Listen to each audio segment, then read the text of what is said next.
dividing polynomials. In the pre-activity in your learning kit, you recalled the process in dividing whole numbers using long division. The process of this is actually the same process in dividing polynomials. Let's have some examples so that I will be able to show to you the step-by-step solution. We have example number 1.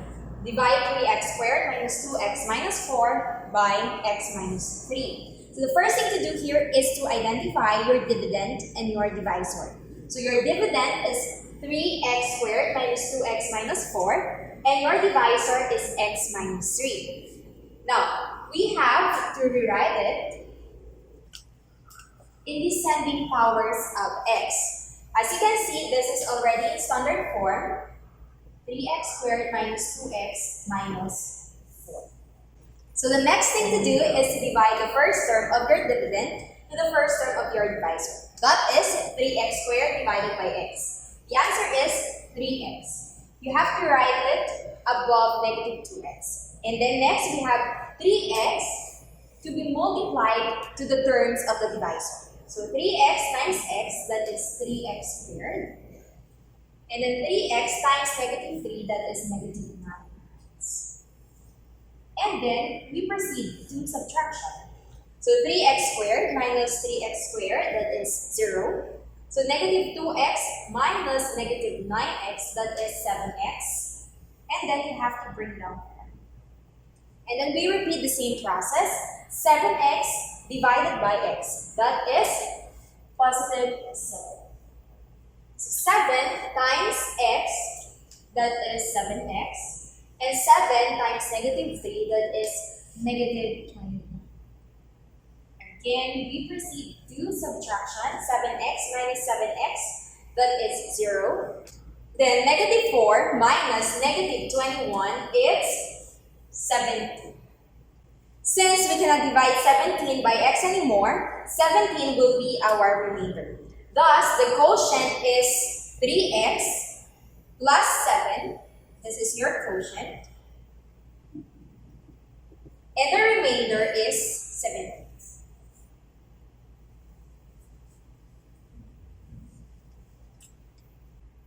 Let's have example number 2. So divide 3x squared plus x minus 7 by x plus 2. Again, first thing to do is to identify the dividend and your divisor. So your dividend is 3x squared plus x minus 7, and your divisor is x plus 2. As you can see, your dividend and your divisor is its standard form. So, divide the first term of your dividend to the first term of your divisor. That is 3x squared divided by x. So, 3x squared divided by x is 3x. 3x multiplied to both terms of the divisor, you have 3x times x, it's 3x squared. And then 3x times 2, that is positive 6x. And then we proceed to subtraction. 3x squared minus 3x squared, that is 0.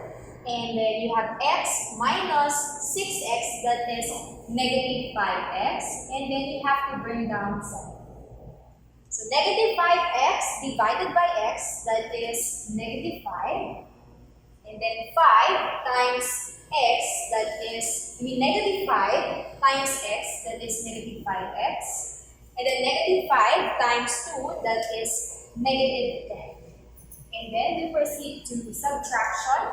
We have negative 5x minus negative 5x, that is 0. And then we have negative 7 minus negative 10, that is 3. Since we cannot divide 3 by x, then 3 is our remainder. Hence, our quotient is 3x minus 5. And our remainder is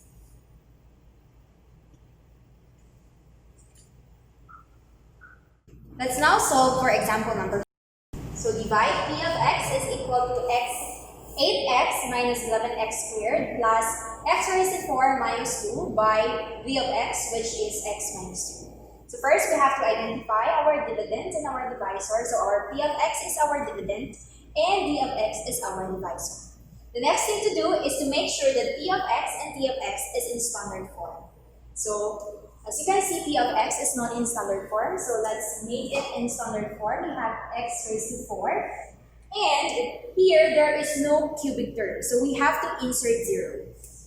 Plus 0x cubed minus 11x squared plus 8x minus, and then you have your d of x, your divisor, which is x minus 60. Again, divide the first term of the dividend to the first term of the divisor.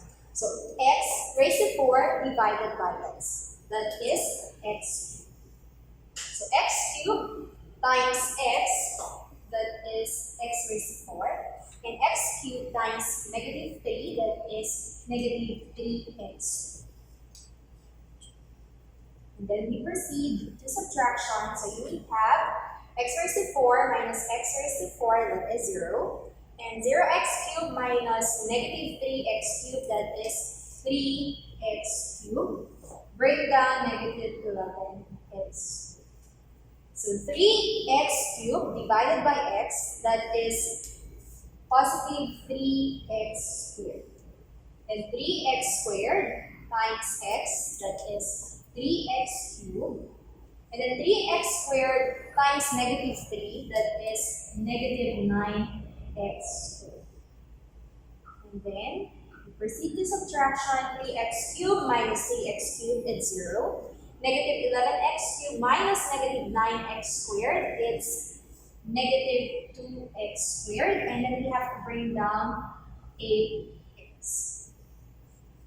So negative 2x squared divided by x, that is negative 2x. So negative 2x divided times x, we have negative 2x squared. And then negative 2x times negative 3, that is positive 6x. And then subtraction. So we have negative 2x squared minus negative 2x squared, that is 0. And 8x minus 6x, that is 2x. And we have to bring down negative 2. So 2x divided by x is positive 2. And then 2 times x, it's 2x. And then 2 times negative 3, it's negative 6. Then, subtraction, we have 2x minus 2x, that is 0. Negative 2 minus negative 6, that is 4. Since we cannot divide 4 by x, meaning to say this is our remainder.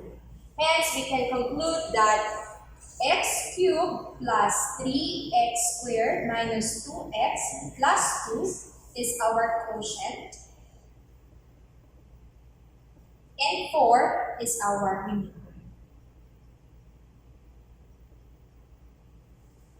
Let's now have example number 4. So we have divide 2x raised to 4 minus 9x cubed plus 23x squared minus 29x plus 12 by 2x minus 3. So again, you identify the dividend and your divisor. So we have our dividend and we have our divisor. And it should be in standard form. As you can see, it is in standard form.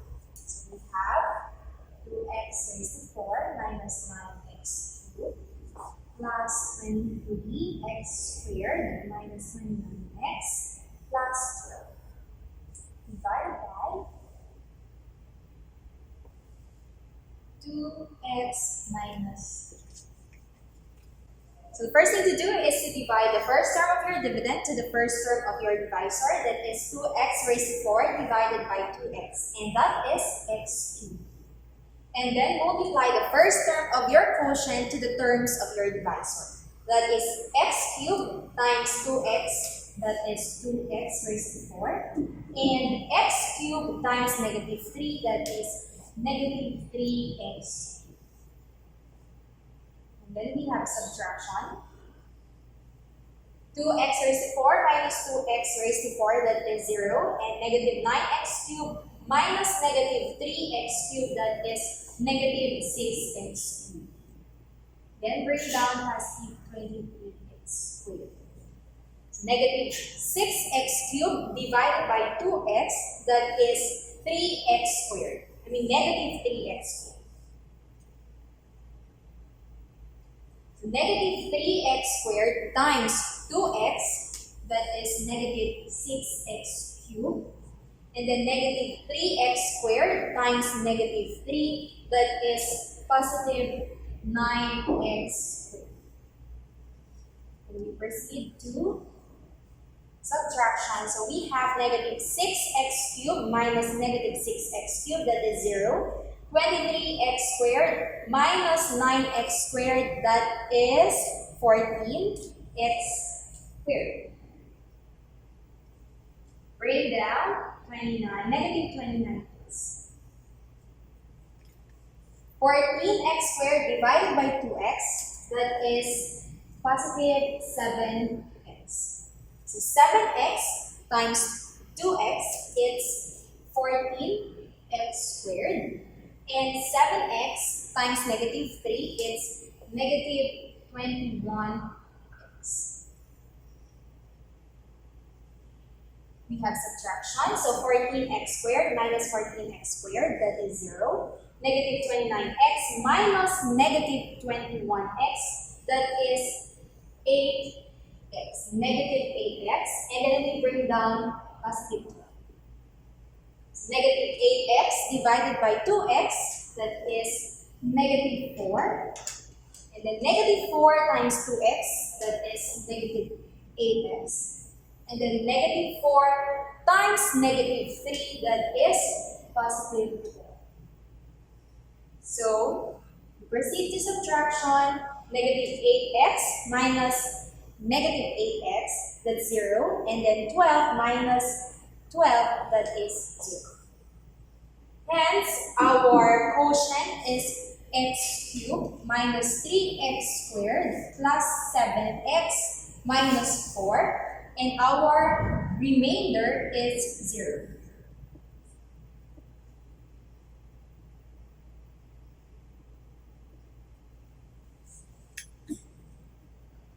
The process in dividing polynomials may seem intimidating and complicated because of the presence of the variables. However, if you notice the steps, these steps are actually the same steps in dividing whole numbers using long division. Thus, when dividing polynomials, you just need to make sure to remember the steps in dividing whole numbers using long division.